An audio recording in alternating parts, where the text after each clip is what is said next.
Good morning, everyone. We're going to go ahead and get started with our webinar today. We're grateful that you've been able to join us. My name is Angie France. I am with Prestige Senior Living.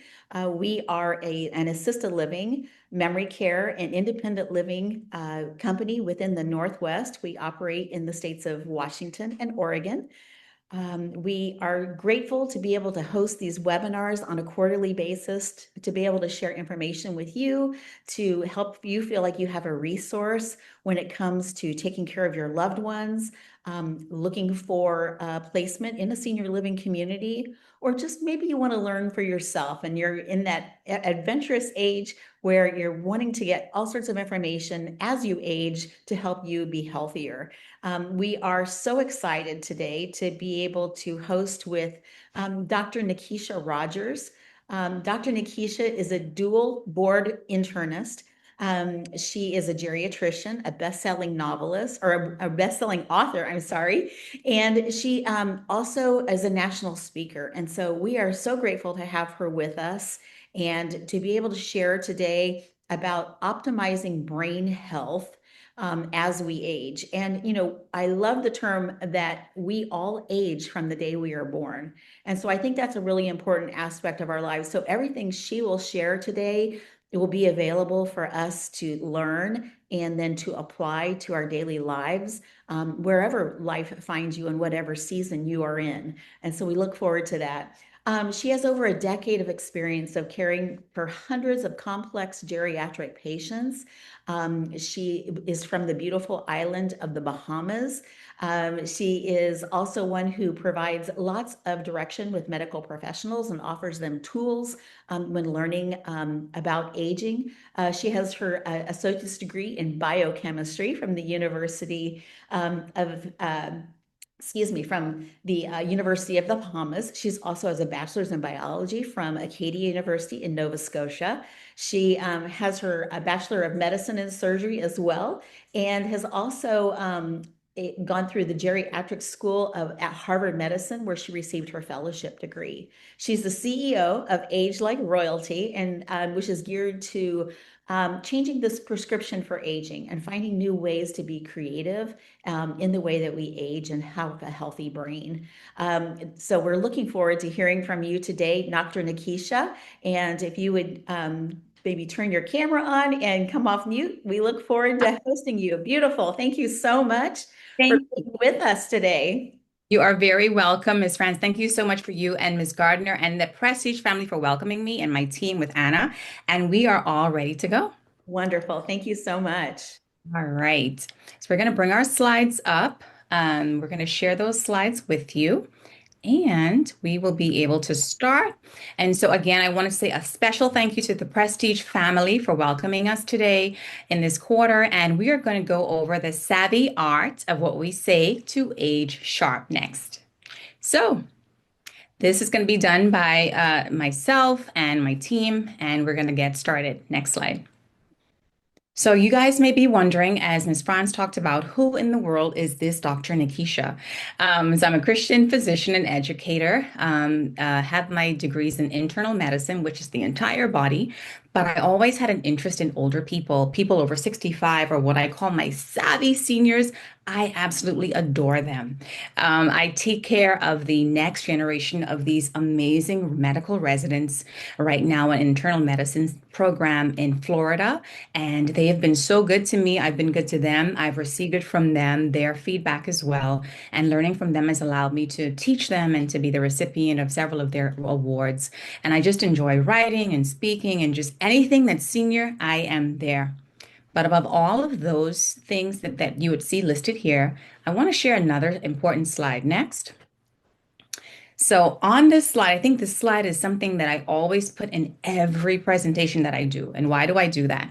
So put in the chat if you can tell what year you think this slide was taken from or which year that you think this picture was taken from. And I'll give you a hint. So the people in this slide, the two people in the black are my parents from the islands of the Bahamas, as Miss Franz said, and they're wearing the mask So I'm giving you a little hint of when you think this picture was taken from. And that beautiful lady that is standing in that yellow shirt is my sister, Katrina. She says she's not like the hurricane, she's more loving. And she had on her mask. So if you correctly said 2020 around COVID, yeah, that's exactly when this picture was taken from. So I'll give you a little backdrop. So years ago, about 5 years ago, if you're from the islands, you know that Caribbean parents are extremely stoic. They will not tell you anything because they want you to focus. They want you to go and do what they sent you to do, get your education and help. So when they reach out to you and say that something's wrong, you know that something is truly wrong. So anyway, 5 years ago, I got a phone call doing something like a webinar around that time from my mother, and she basically sent a message, an SOS, so to speak, that Nakeisha, and when Caribbean parents call you by the entire name, you know that there's something wrong. So she basically said, you know, your father's not been doing well. I don't know what this is, but he's been complaining. Anyways, so as things would evolve, we ended up having to do run a few tests with the doctors. I'm so thankful for them back in the Bahamas, but we ran a few tests, and I wasn't in the Bahamas at the time, obviously. So I'm in Florida, they're in the Bahamas. But my sister and I, she's an amazing caregiver. And shout out to all the prestige caregivers, because this is your month. November is your month. We celebrate you. My sister, Katrina, we had to work back and forth like a tag team. And even with us working back and forth, there were a couple of things that were near misses that we had to like jump in and say, hey, no, it doesn't go like that. But ultimately, by God's grace, you know, he survived and he did really well. But it got me thinking that if my parents, who have, you know, myself and they have my sister, if they had to fight through the system and navigate and advocate and so forth, what about seniors who don't have that? So it got me thinking, and that again was the genesis of why I do what I do and why I like to talk to people and get the word out and get people interested about aging. So, long and short of the story, things worked out by the grace of God. Next slide. They were able to make it to that December, I think it would have been their 62nd anniversary. And we only, you know, we're so thankful that we were able to work together, lots of prayers, and they made it to get those pictures done. And we were determined to commemorate that occasion. Next slide. So, in this slide or in this presentation that I'm going to give today, I love to be very interactive with my students. I love asking them questions. I love to see how they think. So, what I want to do, our team, we're going to just simply divide it into part one, the brain, and then part two, I'm giving you my 5 top tips. And chances are, if you are in this presentation from Prestige, you are likely doing some of these 5 things already, and I'll give you the science behind it. Next slide. So I Dr. want you to look at Nakeisha, this. may, Oh, may I interrupt briefly and let everyone know that they can put questions or comments oh, in the Q&A on their screen for Zoom. Thank oh, you. thank you. Yes, that's good. Thank you so much. So I want to just put it out there for the audience. So I want you to look at those 2 brains. So these are 2 brains. There's one on the left. If Anna can point to the one on the left. And then there's one that's almost 3 times the size on the right. So let's take a guess. The one on the left? What do you think that's the brain from which organism? So I'll give you a hint. It's kind of all of us. So Anna, I want you to show them that's the human brain. And then we look at the brain that's on the right, about 3 times the size. If you look at the posterior part of that brain, and we'll get into that, it's the cerebellum that helps us to coordinate our movements. It looks really, really big. So put in the chat, I want you to put what organism or what do you think, which mammal you think that brain comes from? I want you to put in the chat. Where do you think that brain comes from? And don't be shy. Don't be shy at all. So just take a wager. Where do you think, or which mammal you think that brain comes from? And I think Miss Franz actually has the chat, so she'll let us know. But Miss Franz, is there anybody that's putting in the chat? No, they can put it in the Q&A. The chat is having some difficulties, but we can put it in the Q&A on your screen. No, no problem. Oh, let's look in the Q&A. Oh, someone said a whale. So Miss Gloria, you are amazing. And actually, Miss Gloria, you guys are exceptional. So this actually isn't the whale's brain, but you guys are on the right track. The whale has at least a 20-pound brain and has the largest brain of all the mammals. But this one is actually, we say this quote a lot. If somebody says that you have the memory of an, they say that you have a pretty good memory. If they say you have the memory of a, I'm sure you probably elephant. Yes. Somebody said an elephant. Yes. Oh my goodness. You guys are, I am loving this chat. This chat is amazing. So yeah, so while not the biggest brain, of course, the sperm whale has the biggest brain that's about 20 pounds. The elephant brain is about 11 pounds. Our brain is about 3 pounds. But we put that here just to show you the complexity of the human brain and the fact that the elephant, has to navigate terrains, has to remember his herd, et cetera, et cetera. So the brains are so, so complex. Next slide. So the thing that I love about the human brain, when I was a young girl back on the islands, I was always fascinated with science and the way things work. So just a little recap, if you'll humor me. The human brain, as I stated, is not as big, obviously, as the elephant's brain. It's about 3 pounds. 84 billion, I mean, not million, billion neurons, nerve cells that allow this brain, this computer, this amazing organ to function. And only 3 pounds, only 2% of your body weight, but needs a lot of fuel. So when we're eating and getting that glucose and so forth, it's consuming at least 20% of the energy. That's pretty impressive. So the reason I brought that up is because one of the things I tell my students is to really understand the brain and to understand neurodegenerative or progressive brain diseases, keep it simple. I love to make things very simple. You divide that brain into the four basic parts. So as I show here and Anna shows here, that front part helps us to make decisions, helps you to pay attention to this lecture. That's your frontal lobe. You listening to me, that side, that lateral aspect, that green area, hearing me and listening and remembering what I said, that's the temporal lobe. The sensations that you feel that we evoke from this presentation, that's kind of your parietal lobe. And then your ability to see those slides, you guessed it, that's coming from the back of your brain, or the posterior part of your brain called the occipital lobe. So I love to keep things very, very simple. We could do a deep dive, but for the purposes of today, we're just going to keep it simple. Why did I show these domains? Next slide. So we've thrown around the word dementia. We went from one extreme to, I remember being younger and, people saying that if somebody forgot something, they were like, oh, I guess that's just what they do as they get older. They forget. That's a normal part of aging. And I think now the pendulum has swung to the point where you forget your keys. People are trying to put you put the label of dementia on you. So we have to be very, very careful in when we use those terminologies, especially in the lay terms. So I want you to leave this presentation with a simple definition. I define dementia to my students and my residents. It's basically, we give medical tests. We give some tests in the office, and those tests, through asking you questions, having you draw these different clocks and so forth, we're simply trying to test those four areas of your brain.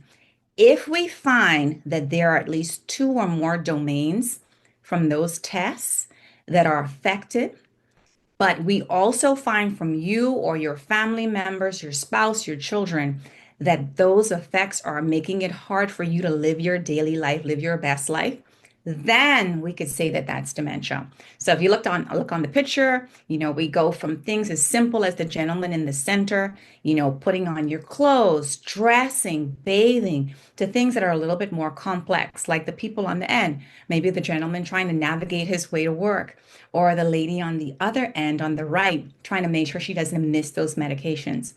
If we have patients and savvies that come to me and they're unable to do these activities of daily living, like dressing, or instrumental activities of daily living, like medicine, medicine pills and prescriptions and paying bills, then we can make that label of dementia. So I hope you guys may already know that, but I just love to always reiterate that point. Next slide. So there's hundreds of dementias. I know we could talk about this until tonight, But for the purposes of this slide, I love how UNC Greensboro, North Carolina, they basically give you the major types out there. But again, there's hundreds. There's fancy names like Biswangers, and there's ones associated with infections like prion diseases, etc. For the purposes of today, I like to just kind of reiterate that the classic ones are, as people get older, the Alzheimer's, and that's those plaques that stop cells from talking to each other. There's the vascular that's taking a real rise right now due to diabetes and high blood pressure and strokes. There's frontotemporal. And let's see, I love asking questions in the chat or in the Q&A. The frontotemporal, it's kind of telling you which part of the brains are affected. So put in the Q&A which part of the brains you think are affected for the frontotemporal dementia. And a little hint in the name. But yeah, it is the front part of the brain, that executive planning area and the memory centers. And it has two varieties, two garden varieties. So some people may manifest as not being able to speak as a result of the temporal insults. And then they may also have behavioral changes. So their memory may be fine, but they're just a little bit more, a little excess or a little hyperoral, etc. Or their behavior may just be a little bit more disinhibited. And then I used to have a patient a few years ago when I lived in Virginia, beautiful family, beautiful wife and husband. And the wife came to me and she's like, "Hey, Dr. Nakeisha, what is going on with him? Like, we have grandchildren, but I'm noticing that he's sleeping more throughout the day. He's a little slower to move around, and he's starting to talk to a grandchild that's not there." And I mean, I didn't know she had read the textbook, but this is classically how Lewy body dementias present. So they can also be associated with some movement changes, but they tend to have a waxing and waning throughout the day. And people tend to have hallucinations that they may be disruptive to the family members, but the patient is just relaxing and enjoying it. And in fact, I remember talking to him. He used to enjoy it. It's like, yeah, I see her every evening, my granddaughter, and they're not bothered by it, but family members tend to be alarmed. So those are my big four from UNC, but remember, there's hundreds more that exist. Next slide. So you guys may know, from the media throughout the world right now, dementia is getting more traction, and we really like this because it's bringing faces that people can identify with and getting the education, the knowledge out there. So I'm going to put some pictures up of some people that I think you all know and see if you know what dementia they were diagnosed with. Picture number one. So the late President Ronald Reagan is our first person. The prolific actor from Die Hard, Bruce Willis. And the third picture, the late Estelle Getty. And listen, I loved Estelle Getty on The Golden Girls. She was my absolute favorite Golden Girl. I was only 10 years old, but I loved her quick wit, her quick comebacks. She was so, so good. So I have those three people up, and there's more. There's so many more. Our loved ones, people that we know, people in the media, but they are classic examples of a few of the dementias I just mentioned. So who wants to take a guess? What dementia you think President Ronald Reagan had in the Q&A? Which type of dementia do you think that President Ronald Reagan had? Oh my goodness. Denise, you are on it. Corey, you are on it. Oh my goodness. Yes, they are correct. Oh my goodness, look at them. Alzheimer's. Okay, I can't hide this from you all. All right, okay, we're gonna do Bruce Willis. Issues with speech, having some issues getting, oh my goodness, Michelle. I didn't even Michelle is on it. FTD, frontotemporal dementia. All right, okay, Denise, you can make a comeback on this one. So we did President Ronald Reagan, which, oh my goodness, see, Denise, she knew my question. So Estelle Getty, she actually had what my patient had when he was having the visual hallucinations, the Lewy body. You guys, oh my goodness, you guys are amazing. You guys are amazing. Next. So, with all that said, there's a lot we got to cover, so I got to speed it up a little bit. So, knowing, we've talked about the amazing brain, 84 billion neurons, having the fact that there's different types of dementias out there. Before we could talk about how we're going to age sharp, let's kind of go over quickly and let's take them through a time machine of how the brain develops. All right. So you remember I love teaching my students. And so my basic medical students, when they come in from, preclinicals, we go over the neuron. They got to understand this neuron because this is where all of the magic happens. So you see there is that nice blue cell body. That's the command center where everything's going to start. And then if you look, there is something labeled the AXON. So that's think of it as the tail of the cell body. And this is how when an impulse starts in the cell body, it has to go down this railroad track. Oops, I see a hand up. Angie, Miss Franz, you have a question? I see that there's a hand up. I don't want to go further if you have a question. The question can be placed in the Q&A. We're not able Oh, to put on the microphones for our attendees, but please ask your question in the Q&A. perfect. And we will definitely be getting to those. Yes. Awesome. Perfect. So as we were saying, you have the cell body, which is the command center, and then you have the axon, which is think of it as the railroad track that is going to take that message from the cell body, from the command center to its neighbor. But that axon has to be shielded because it's carrying important information, and we don't want it to get damaged. So it's made in such a way where it's wrapped around with this fatty layer called a myelin sheath. And this stops the transmission from being affected by other surrounding neurons. It gets to the end of the terminals, gets to this opening or this connection called a synapse, and then it talks to its neighbor. So once you keep that in mind, you can kind of figure out how what we need to do to age sharp is to keep this neuron functioning however we can. Next slide. So pretty much what I was saying is you have these cell bodies, the big circles, they give off these dendrites, the connections. You see that nice railroad track, that long extension, that's that axon. And where those two cells kind of touch, almost like a Wi-Fi connection, that's the synapse. And again, our goal to age sharp is to keep this connection going with no problem. So how can we do this? Next slide. So the brain through the years. I have a little nephew. His name's Brian, and he has is I think he's about 21 now. But I remember when he was younger, you'd watch him grow and recall things so quickly. Like I couldn't remember that. And so now I want to kind of I'll call these pictures Brian, and just kind of briefly show what happens at each stage of our brains as we get older. Next slide. So, pretty much, as I told you, this amazing brain, 84 billion neurons, has 1,000 connections to all of its adjacent friends. All right. The human brain has 100 trillion connections. That's a lot. Like, this is like, we think Wi-Fi is impressive, but think about the brain. The brain is amazing. So if I think about my little nephew when he was younger, able to recall things very, very fast. So recall is going to be as you're developing, those synaptic connections and so forth, the ability of the body to retrieve information quickly is peak when Brian was in his teen years.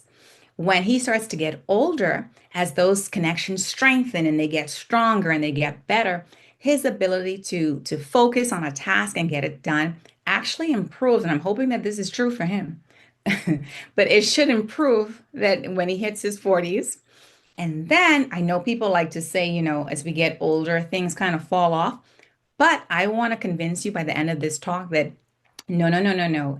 Age, we get better with age. Okay. We get like fine wine. So by the time that we get 60, we tend to solidify those synaptic connections. And this is the time where, your grandkids may ask you a question and you're able to speak on it, speak very well, because you've developed those synaptic connections and you've now become an expert because you've done it over and over and over and over.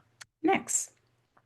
So with all that said, we want to talk about staying, aging sharp. So before I could tell you to age sharp, you gotta know, just how we talk about the money maker, this is the memory maker.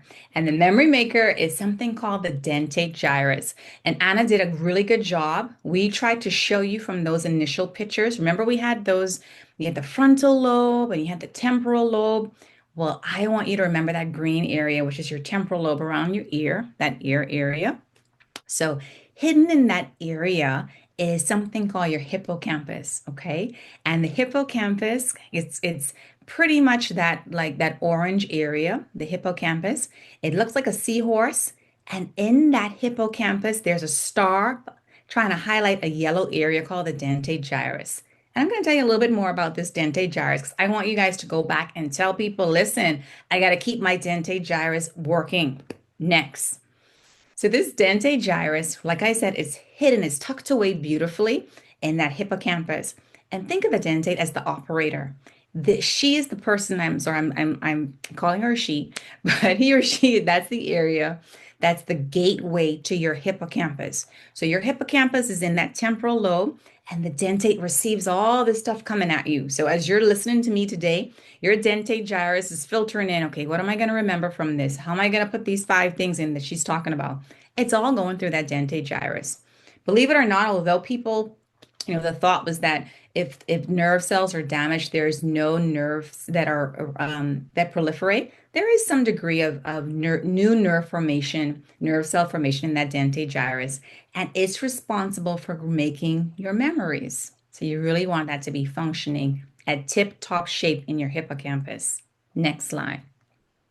So I'm getting there. I know it's a lot, but in order for us to give us the 5 tips, I had to throw in there this thought of neuroplasticity. And trust me, you've probably seen this before. So this will be all a refresher for you. Next slide. When we talk about neuroplasticity, it's exactly what Ms. Franz and Ms. Gardner, everybody's doing on this call right now. It's this lifelong learning, this thing that I was so excited to hear that Prestige is big about, lifelong commitment to learning and improving and advancing. Because remember, as you get older, you're getting expert knowledge and you're developing those synapses. And one of the things that our brains, God's made our brains so beautiful to the fact that there's this lifelong ability for the brain to rewire itself. So if someone's had a stroke, it's the reason why we try to do physical therapy and occupational therapy because the brain has shown us that it has the ability to form new connections, to rewire itself, and to recover from injury. Next slide. And so this kind of shows, if a brain is damaged from a stroke, there's opportunities for new connections to form, cells to recover and restructure. And this neuroplasticity is critical if you're going to age smart and optimize your brain health. Next slide. So neuroplasticity is vital because it keeps us learning, it keeps us improving, it contributes to lifelong learning, and it allows us to learn new things because the nerve cells are not static. They're flexible, they're constantly moving, and they're constantly, developing. Next. So you've seen neuroplasticity in many forms. I'll give you an example. So my mother was not a fan of technology a couple of years ago, but my sister made the mistake of exposing her to tablets, and now we cannot get her off. So her neuroplasticity is at a 10. She is a pro at navigate. There's things that she teaches me now about using her tablet that I don't even know that she's in there downloading and watching. So neuroplasticity is definitely, we're using it in everyday life, doing courses, learning a new language, doing a new hobby. That's those new connections that are being molded every day. Next. So, with all that said, that was a lot to take in your dentate gyrus. We are finally at that point where I want you to get that pad out, get that pad and pen out, because I know you all are doing these 5 things. And if you are, you can say, yes, I was doing that, Dr. Nakeisha. I was doing that. I'm going to continue to do it even more. So if this is the time, go and get that pad and pen, get that tablet out so we can start going through these 5 tips to optimize brain health and to keep you all aging sharp. Tip number 1. Let's go, Anna. Tip number 1. One of the things I want to encourage you as we break for the holidays, as we break for Thanksgiving and Christmas and the New Year, everybody loves to make their New Year's resolutions. So please, please, please, if you have not seen your provider, nurse practitioner, primary care doctor, geriatrician, go and address your comorbidities. And what do I mean by that? Next. You remember how I told you the second most common dementia so far out of the hundreds is that vascular dementia?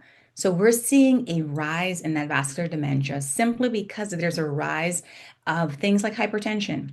So again, leading cause of strokes, if there's no blood supply to that neuron cell, remember we have to preserve that neuron cell at whatever cost. There's no preservation of blood flow, there's the risk of vascular dementia. So our goal, if we want to age smart and we want to optimize that brain health, is to control comorbidities Big one, high blood pressure. It's the silent killer for a reason. So our goal is I tell my students and I try to tell my patients, the goal is you want your systolic top number at least less than 130 and your diastolic less than 80. Now I know you're going to put in the question, but no, in some patients, if that may be a bit too low. So that's why we put our disclaimer as low as tolerated. So obviously, if making your pressure go down much lower is going to cause you to get dizzy, lightheaded, and fall, your doctor's probably going to be a little bit more lenient. But ideally, we don't want the stress of all that difficulty getting blood flow, perfusion to those cells to be compromised if you have really high blood pressure. So invest in a blood pressure device. I love the Omron. Make sure you're seated flat on the ground, arm up to the level of the heart that she's showing here, and that you are keeping a really good blood pressure log. I'm telling you, it's the silent killer for a reason. Next one. All right, diabetes. We're seeing a lot of this in the media right now with a lot of the injections, the Wegovy, et cetera, et cetera. But diabetes is another one that's kind of rising to the ranks of, we got to control this if we want to preserve our neuron function. High sugars or hyperglycemia are not good for nerve cells. Although I told you, the nerves they need glucose and they need fuel. Oftentimes, hyperglycemia can damage the blood vessels as well, causing compromised blood flow to the nerve cells. So, what do we recommend as geriatricians and physicians? So, everybody probably is aware of that A1C. That's that blood test that we do, and you could also do a point of care stick. But we like to keep your number, which represents your average sugar over the last 3 months. We like to keep that A1C in the single digits, and we actually like to keep that A1C like I said, less than 7. But if you are a patient that's, you have a little bit more comorbidities, more conditions, sometimes we will be a bit more lenient because again, we don't want you to go swing to the other pendulum and have a really low sugar because that's equally as dangerous. But talk to your providers. If the holidays coming, I know the turkeys, the hams, everything's coming out on the table. I'll probably be eating some myself, but everything in moderation. But talk to your providers about knowing where your number's at. And as you can see in the graphic that we have here, invest in a continuous glucose monitor.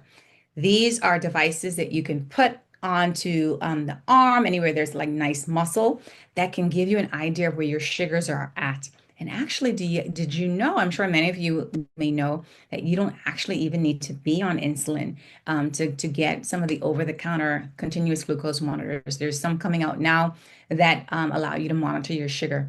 And I find that if you could see the numbers, you can be a little bit more proactive about how you're eating. Next, so we talked about high blood pressure, diabetes, atrial fibrillation. Atrial fibrillation. So you see her, she's there holding her chest, not feeling well, probably having a rapid heartbeat, shortness of breath, dizziness, palpitations. I tell my students all the time. A lot of times we get patients coming in and they just say, "I don't know what's wrong." I'm like, "What's wrong?" "I just don't feel good." "What do you mean?" "I just feel tired all the time. I don't have energy." So after we do a workup and we check their thyroid, we check their labs, we check their vitamin levels, etc.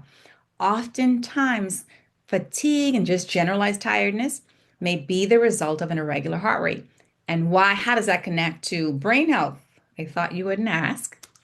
So basically, the way I like to explain it is think of your heart as this nice structure, beautiful structure, two top rooms, two bottom rooms.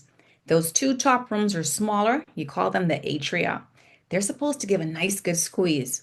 When they start just trembling or quivering or fibrillating, that's the word we like to use, that's not good because when they start trembling or quivering, blood just stays in there. And when blood just stays in those two upper chambers, the blood can clot.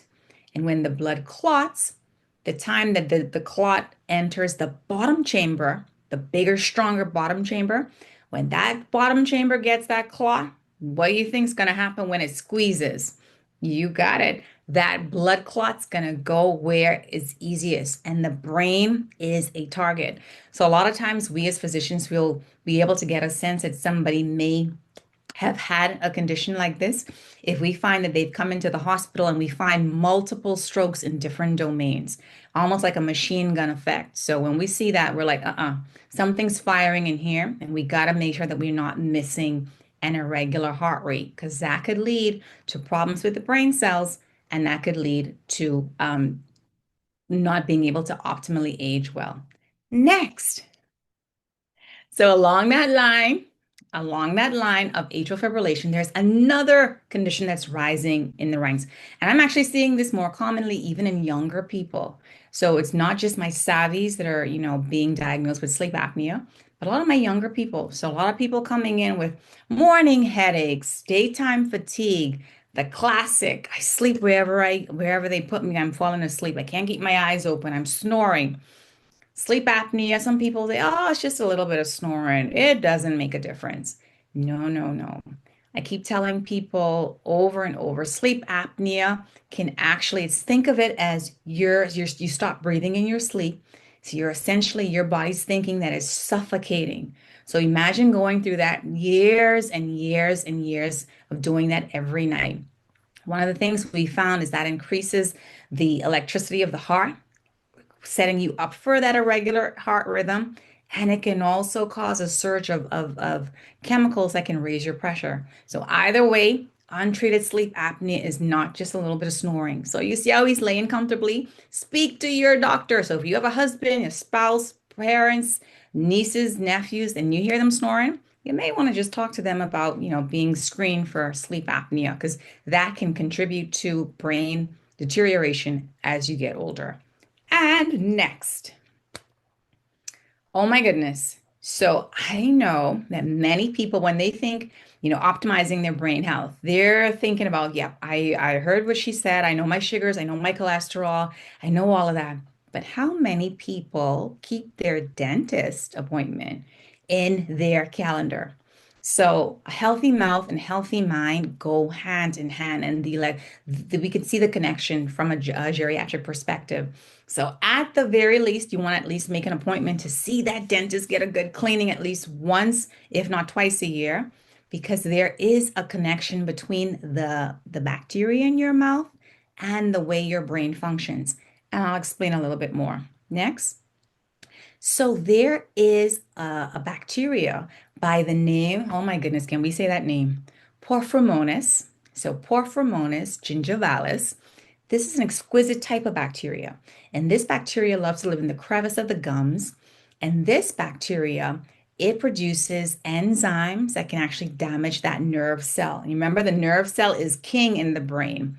But you're probably asking me, well, Dr. Nakeisha, how does my gum and my brain, how does that even happen?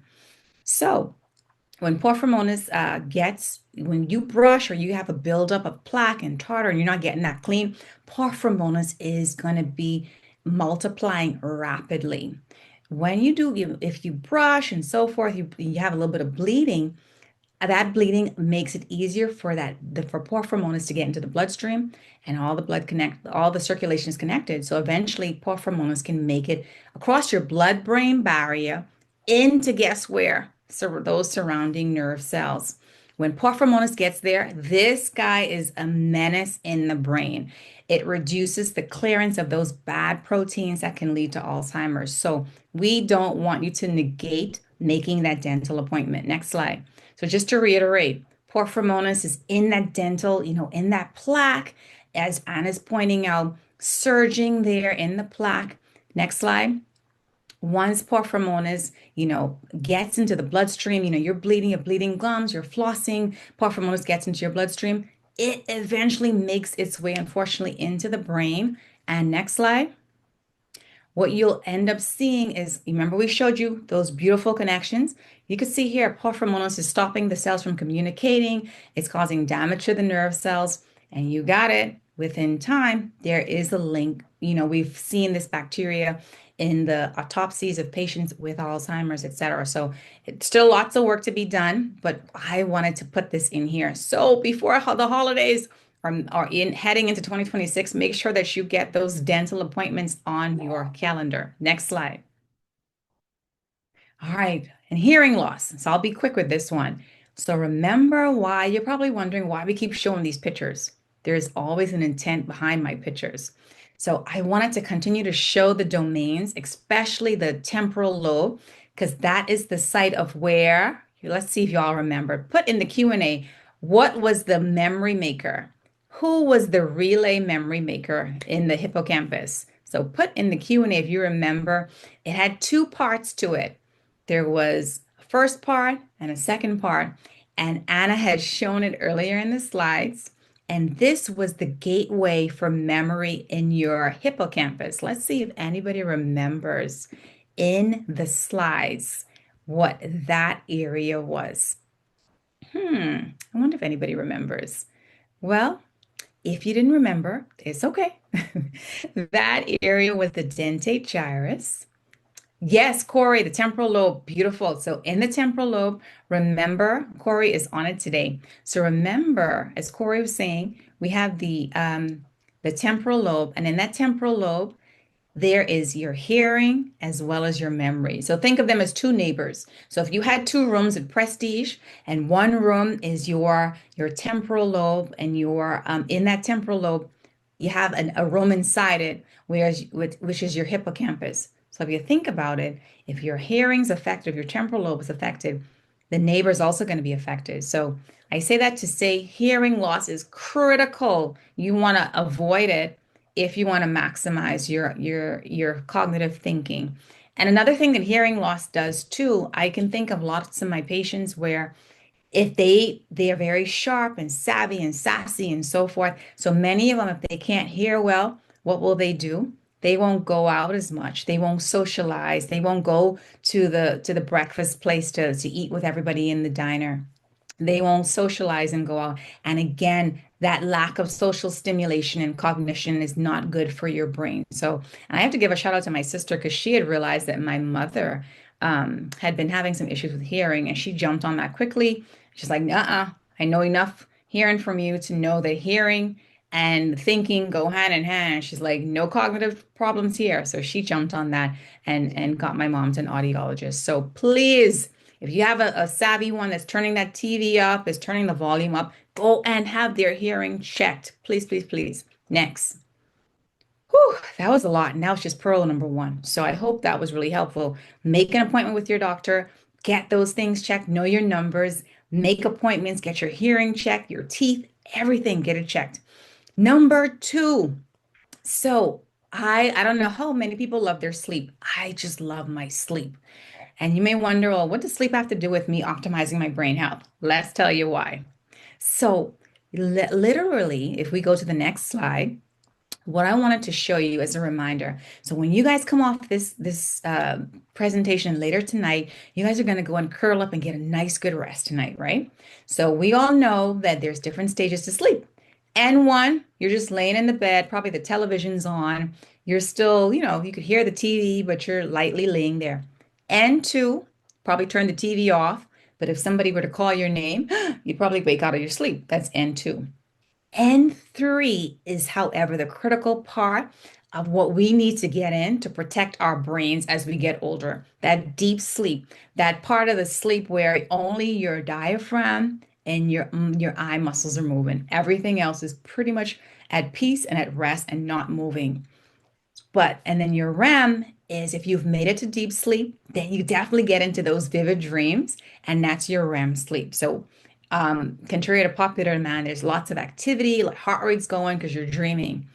What happens is if we get older and as we age and so forth, if we negate these different parts of sleep, primarily N3 and REM, we are doing ourselves a disservice as we age. So we have to tell our kids, our grandkids, our nieces, our nephews the importance of sleep as they get older. Next slide. What do I mean?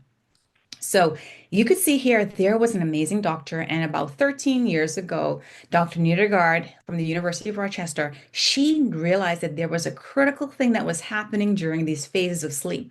So we all know we like to put these like toddlers in their bed to get their sleep, and teenagers should get their sleep. And as we get older, we said, oh, we could probably do with less.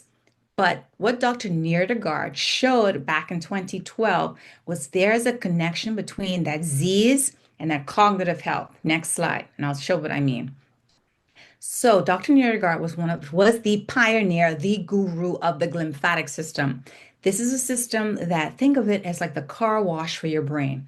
You've had a long day. You had to listen to Dr. Nakeisha. You had different things to do. People were calling you. So all of those things built up today, all of those messages, wires, toxins, etc., built up throughout your day.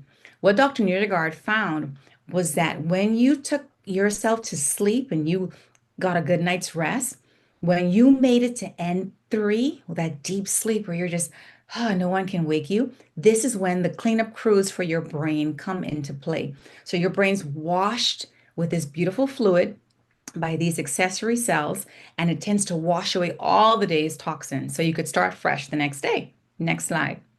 So, as we stated before, this lymphatic fluid circulates through your brain as you're headed to deep sleep, as you're making those dreams and so forth. So you can imagine if you don't dream, if you don't get to deep sleep, what do you think is going to happen to your lymphatic system?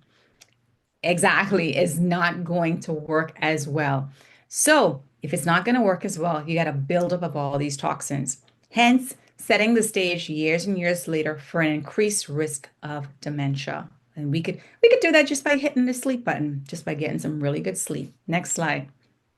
So, again, Dr. Nierdegaard, she was the pioneer of saying the importance of get to N3, get to your REM sleep, because you want that lymphatic system to move away all the day's toxins. Next slide. That's number two. So number one, make an appointment with your primary care doctor to know your numbers. Number two, support Dr. Nierdegaard's vision of getting more sleep, cleaning the brain at night with the lymphatic system.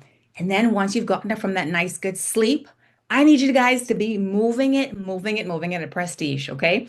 I was told that Prestige is the premier place for, lifelong learning and exercise activity. I was told that this is the place to be, okay? And I need to take a trip to Prestige. I'm going to be taking a trip there at some point. I'm speaking that right now, Angie. But I was told that this is an amazing place to be, and exercise is key. So, exercise is going to be important because it's going to help that hippocampal area make proteins that help the cells increase in size, that help them maintain their structure, and it help them form more synapses. So, when they want you guys to go and participate in exercise, do it for the hippocampus. Do it for your hippocampus. Next slide. The other thing that we want you to do, in addition to doing that physical activity, 150 minutes daily, which is not daily, I'm sorry, weekly of walking, etc. I know you guys are doing lots of cognitive stimulation. So just how you have your muscles, these muscles being stimulated, the brain, got to stimulate that brain through, those crosswords, those puzzles, Sudoku, etc., painting, new languages, hobbies, all of the things that I hear you all are already doing at Prestige. So that's critical as you start to go through year by year. And the physical activity, the mental activity, all you're doing is you're increasing blood flow to those nerve cells. You're helping neuroplasticity and you're decreasing all of the bad proteins. So next time you pick up a puzzle book, just say, oh my goodness, I'm doing something for my brain. Next slide. So I had to throw this one in. I don't know how many of you like to watch Dancing with the Stars.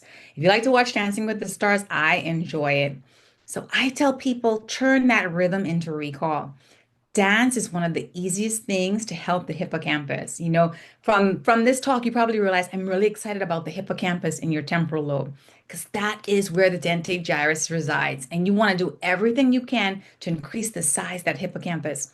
And if you think about it, it makes sense. If you have to remember the routine, you have to remember the coordination, you have to coordinate your hand and eye movements, etc. Dancing is not a simple way to keep yourself optimized as you age. So, if you guys are doing stuff at Prestige for Christmas and doing Christmas rehearsals or whatever, move, move, move. Maybe create a nice dance routine. Your hippocampus will thank you. Next. Whew. And are we almost there? We got four and then five. All right. Feed your mind. So this is pretty much self-explanatory, but I figured we would go through this. So if you're going to be headed to the dinner hall, I want you to look out for these next few slides. Next slide. So your gut, just like your mouth, your gut has lots of bacteria that need to be there that help you to function, the bacteria and the viruses and the fungi, and they need to form a really good layer to shield your body from infections and to form a really good layer of defense. Okay, next slide. What we need to do, or what we encourage a lot of our patients, if you can handle it, speak to your provider about maintaining the good gut bacteria through probiotics. I have patients that really, I know there's the evidence behind it is can may be sometimes inconsistent, but it's a probiotic, and if you can handle it, maintaining good gut health is going to be critical for that brain health. So if you're interested in looking into probiotics, please start your inquiry, to help your brain health as you age. So we've done, oh, and I'm going to be going to the food store on the weekend. So I made this little slogan called the foam diet. So when I go and I walk through Publix and so forth, I'm like, let me make sure I got my F and my O and my A and my M. The foam diet is a simple way to preserve that neuron. Remember, the neuron, we have to preserve him at whatever cost. Folic acid is going to help the DNA for the nerve cell. Omega fatty acids are going to help to protect that. Remember that sheet that we talked about that protected that axon? You don't want the really solidified saturated fats like lard and butter, but you want other ways to protect that myelin sheath. Then the anthocyanins, and we'll show you, big word, but we'll show you what we're talking about. I think you all have had some anthocyanins before you guys came onto this, and I'll show you why. That's going to help blood flow to that nerve cell. And then methionine. Apparently, we don't make methionine, so we've got to get it from some other source. So please, next time you make up your food registry, or you're going to the food store, or your caregivers are going, tell them to make sure they have the ingredients of the foam in your plan. Next. So we're just going to show you some pictures. Folic acid, love fresh leafy green vegetables, helping those DNA molecules for your nerve cells.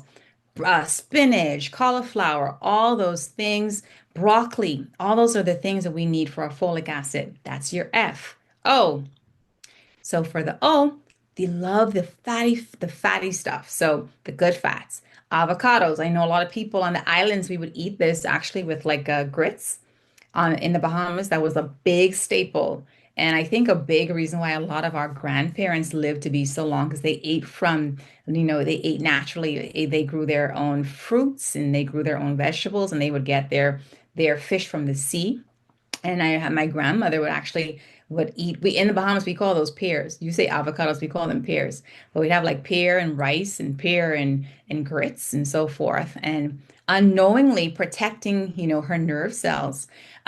So again, the omega fatty acids or your grapeseed oil, your olive oil, etc., your salmon, those healthy fats to protect that nerve's myelin sheath. Next, that's your O. A, anthocyanins.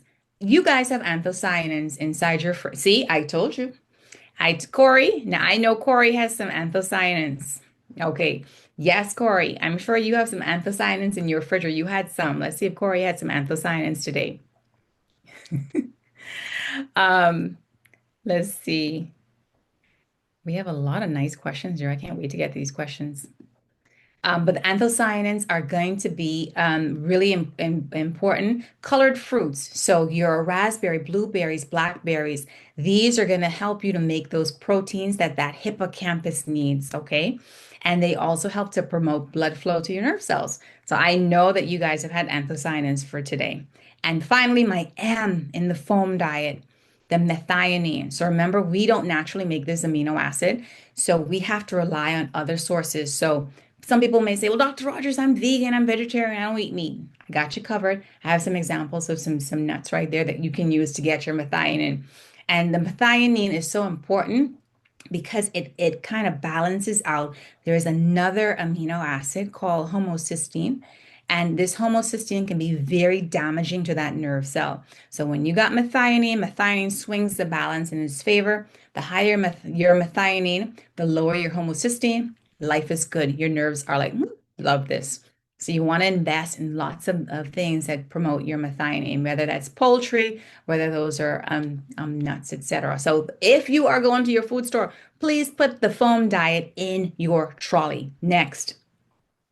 And finally, oh my goodness, we are, Miss France, we did it. We are almost to the end. So the fifth thing that we like to mention is if you're, number one, you're going to make that appointment, know your numbers, speak to your primary care doctor. Number two, you're going to make sure that you're getting your sleep and getting into REM and your deep sleep so your lymphatic system can clear out all the day's toxins.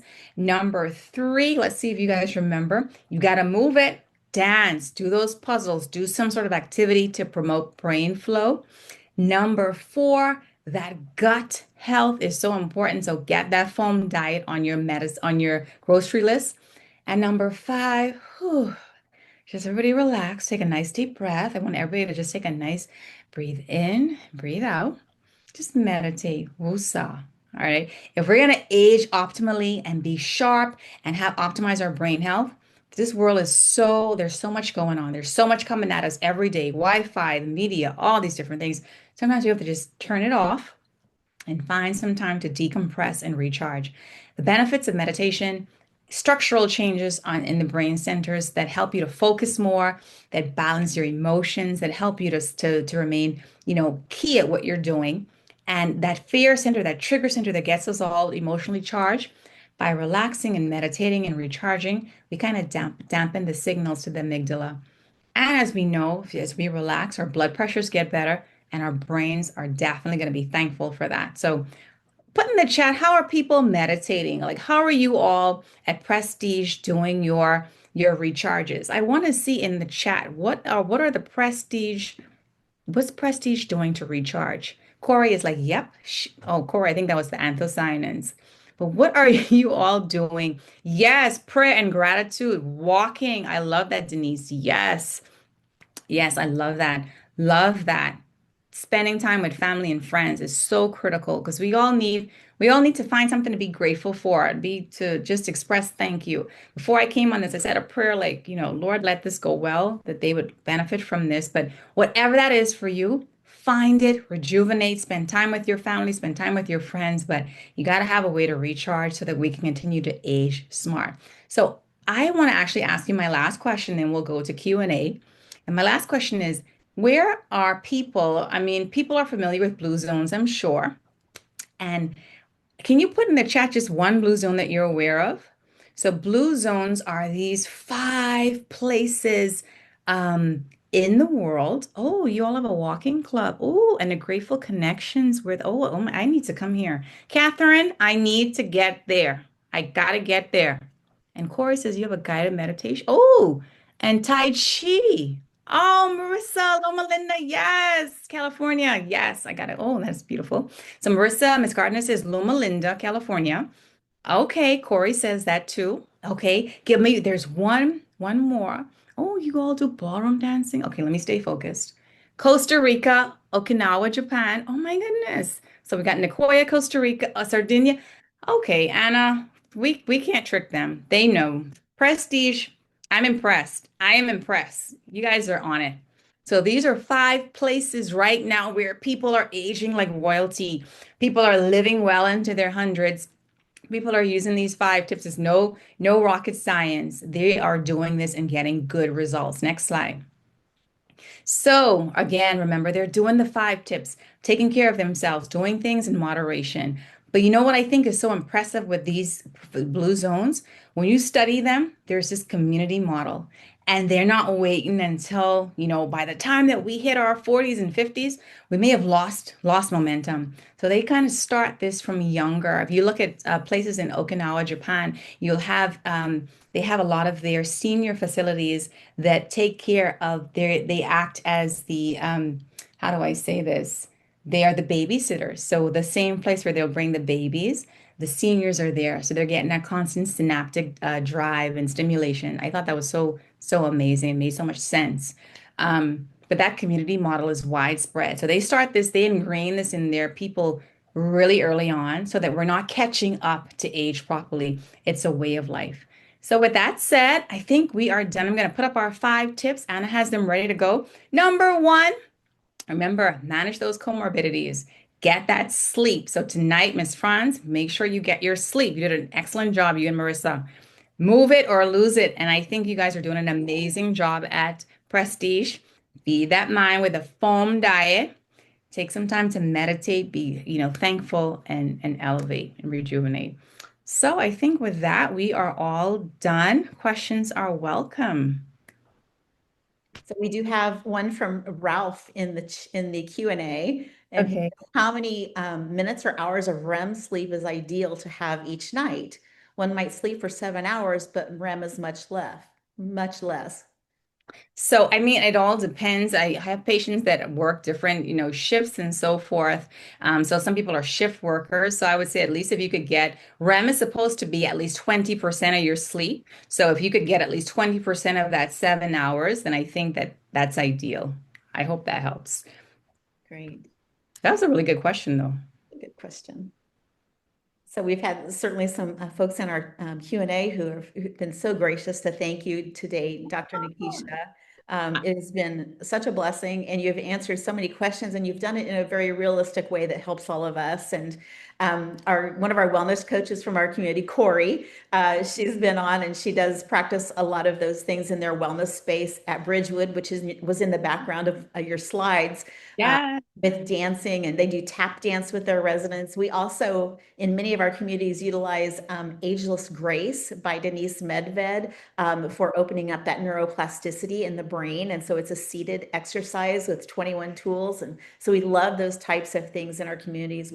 Some of our communities do forest bathing where they get their residents out for a walk and in the woods and listen to the sounds and sights and scents and tastes of the woods and the forest. And so we are really blessed to have so many great people who work with us to really make wellness a big part of what we do. And for all the information you've given us today, that has added to it exponentially. And we're so grateful for your knowledge and sharing that.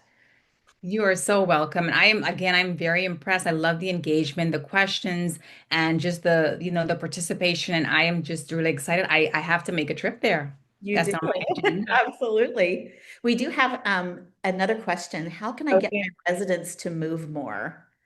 Oh, that's a good one. So, it all depends. I would say, find things that people enjoy doing. If people have limitations, sometimes we try to adapt it through like chair exercises. So, I have a lot of patients that may have like stenosis or they may have issues with their spine. So, chair exercises are a pretty good form of movement. I would say even painting. Sometimes it doesn't have to be physically moving, but sometimes just sitting there and painting and so forth. That's helping the occupational the brush strokes and the focus and the precision. So I would just, find things that people enjoy and make it fun. I think I go back to my parents. They're actually watching this right now. So they are two opposites. So my father doesn't like to move.